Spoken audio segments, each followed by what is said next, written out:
बिस्मिल्लाहिर्रहमानिर्रहीम। अस्सलाम वालेकुम। नाज़रीन, आज एक बड़ा ही इम्पोर्टेंट हेल्थ इशू, एक हेल्थ कंडीशन उसके ऊपर बात करते हैं। ये एक सर्जिकल प्रॉब्लम है, बहुत कॉमन, हर्निया हर्निया की प्रॉब्लम। तो ये सभी लोगों को पता है और बहुत कॉमनली ये वर्ड यूज़ होता है कि हमारे फ़लाँ मरीज़, हमारा फ़लाँ प्यारा, उसको हर्निया का बताया गया है और फिर हर्निया का ऑपरेशन की बात होती है। तो ये लफ़्ज़ बहुत ही कॉमनली यूज़ होता है और बड़ा जाना-पहचाना है, लोगों को इसका पता है। तो इसकी थोड़ी-सी बेसिक्स जानने की कोशिश करते हैं कि हर्निया असल में है क्या?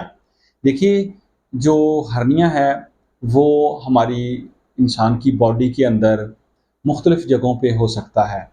तो हर्निया का कंसेप्ट ये है कि आपकी बॉडी के अंदर नॉर्मली एनाटॉमिकली जो चीज़ जहाँ पड़ी है, उसको वहीं होना चाहिए, कुदरती तौर पे जैसे अल्लाह ताला ने बॉडी को डिज़ाइन किया है। अगर मुख्तलिफ़ वजूहात की बिना पे बॉडी का कोई एक ऑर्गन दूसरे ऑर्गन के अंदर चला जाए, या यूँ कह लें कि जो ऑर्गन है वो अपनी असल जगह को छोड़ के कहीं और वो मूव कर रहा है और दूसरी जगह वो जा रहा है, तो इसका मतलब है वो हर्निएशन हो रही है। उसके अंदर प्रॉब्लम क्या होता है, ये एक एनाटॉमिकल डिफेक्ट होता है और मोस्टली हमारी एब्डोमिनल वाल्व्स और इसके अलावा ब्रेन के अंदर भी होता है, लेग्स में भी पाया जाता है। तो असल, जैसे मैंने बताने की कोशिश की है कि एनाटॉमिकल डिफेक्ट है कि जिस स्ट्रक्चर को जहाँ होना चाहिए, उसको जो होल्ड करने वाली वॉल्स हैं, दीवारें हैं, वो कहीं न कहीं वीक हुई हैं, तो फिर वो स्ट्रक्चर्स वहाँ से प्रोट्रूड करते हुए वो निकल के दूसरी साइड पे आ जाएँगे। इसको हर्निएशन बोलते हैं, ये बीमारी या कंडीशन हर्निया कहलाती है। अब हर्निया कहाँ-कहाँ होता है? सबसे कॉमन जो है वो इंग्वाइनल हर्निया है, ग्रोइन के एरिया के अंदर। ये मेल और फीमेल दोनों में होता है। इसके अलावा अपर थाइज़ के ऊपर हर्निया होता है, उनको फेमरल हर्निया भी बोलते हैं। फिर अम्बिलिकस, ये जो नाफ है, इसके पास हर्निया होता है।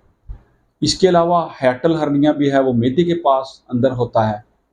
तो असल में ये जो हर्नियाज़ हैं, इनकी सूरत में जो हमारे एब्डोमेन की दीवार के ये जो कॉमन हर्नियाज़ हैं, para umbilical hernia, inguinal hernia वगैरह की अगर हम बात करें, तो जो हमारी दीवार है एब्डोमेन की, वो कमज़ोर हो जाती है।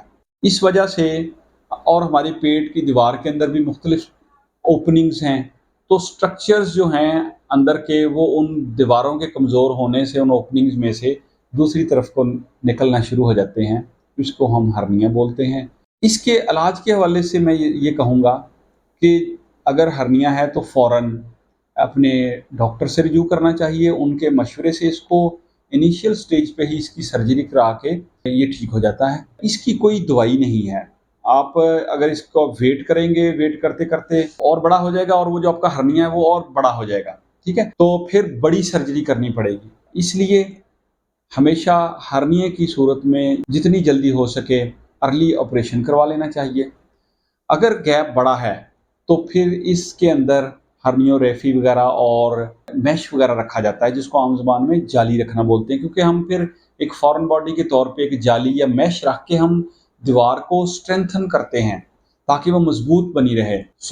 सबसे की जो इस आज का मैसेज है हर्निया के हवाले से, वो ये है कि बिल्कुल भी वक़्त ना ज़ाया किया जाए। इसके हवाले से फ़ौरन सर्जन से रिव्यू करना चाहिए, या आप अपने मॉलेज से रिव्यू करें, डॉक्टर से, वो आपको सर्जन के पास रेफ़र करेंगे। फिर कुछ परहेज़ें हैं जो अगर आप हर्निया होने से पहले भी अगर अपनाएँ, तो आप बच सकते हैं हर्निया होने से, और अगर हर्निया का ऑपरेशन हो गया उसके बाद भी उन पे अमल करना चाहिए, ताकि आप दोबारा हर्निया होने से बच सकें, क्योंकि रिकरेंट हर्निया भी होता है, बार-बार भी हो सकता है। आपने ऑपरेशन कराया, फिर हो गया, फिर ऑपरेशन कराया, फिर हो गया। तो वो क्या एहतियाती तदाबीर हैं, वो ये हैं कि अपने वेट को हेल्दी वेट के तौर पे मेंटेन रखें। आपकी हाइट के हिसाब से जो आपका वेट आइडियल है, वो उतना ही होना चाहिए, और ज़्यादा हैवी वेट मत उठाएँ, बहुत ज़्यादा अपस्टेयर्स सीढ़ियाँ चढ़ना वगैरह-वगैरह। तो अपनी सेहत का, जनरली हेल्थ का ख़्याल रखना, तो ये वो चीज़ें हैं जिनके ऊपर अमल दरामद करते हुए आप हर्निया की कंडीशन से बच सकते हैं। उम्मीद है आपको ये वीडियो पसंद आई होगी। अपना बहुत सा ख्याल रखिएगा। शुक्रिया।